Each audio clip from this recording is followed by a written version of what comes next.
Closed captioning is brought to you by Insect Defend Patch. Deep-free protection from biting insects.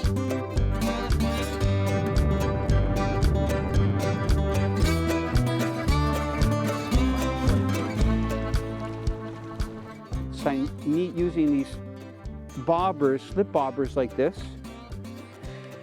You know, it's amazing when I think of the walleyes that we get in the summertime, especially down in the eastern basin of Lake Ontario, how hard they fight.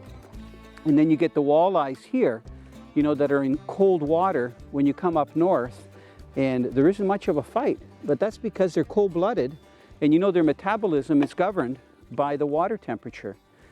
That's actually a perfect eating size. You know, a lot of people think that you need a large walleye to get nice fillets, like 3-4 pounds. When we travel to lodges up north, a lot of the walleyes that you're allowed to keep are under 17 inches or 16 inches. So you can see that this guy just got that treble hook on the edge of the mouth.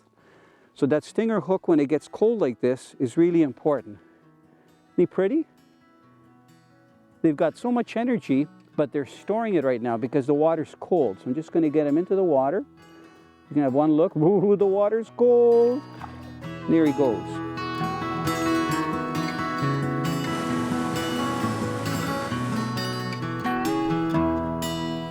Now, normally when I'm kayaking, I actually use kayak rods that are made by Rapala, and they're kind of neat because they have rings that you can connect the lanyard to, but they're in the medium to light action. So what I've done today, I've rigged up 3 rods, and they're all one piece and they're stiffer, because in the Burnt River, you have a really good chance of hooking up on a muskie, and some of the muskies can get pretty big.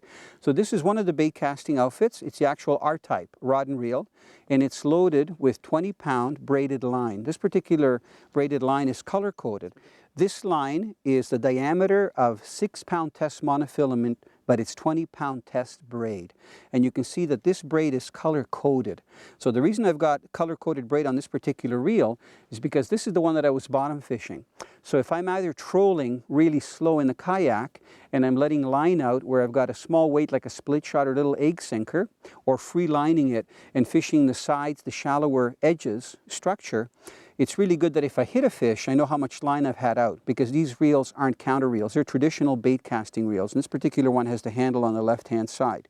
Now, the last outfit that I have is called the TS2 series, Technique Specific, and it's a 2-piece bait casting rod, and it's a combination more of fiberglass and graphite. So the graphite is a little bit softer. So this one has a little bit more whip to it, but it's still a medium heavy action. And on that I have an Andros reel. So this is your traditional reel. See, the other bait casting reel is the low profile, has the V-spool.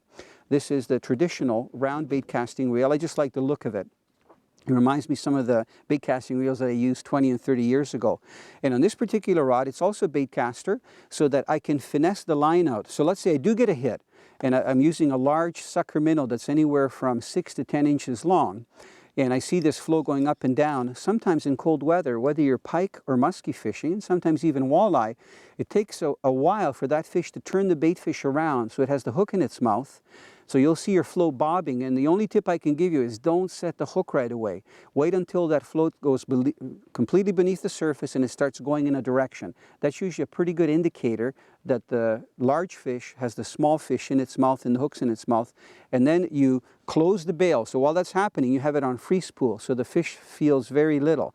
Then you close the bail, you reel your line down and put your rod tip close to the water, and you very gently lift up. Don't use a harsh hook set like you would if you're using an artificial lure, because you want the fish to close his mouth on the rig and then fight it up. So having the right outfits for bigger fish is really important. And you can have any outfits you want in the ocean kayak because you have lots of rod holders and places to put your rods, and even underneath. But of course, if you want to get into the inner compartments, it's best to go to shore, climb out, and then go ahead and take your rods out. So this is a really neat way to fish, and it's really stealth fishing. You can really sneak up on the fish.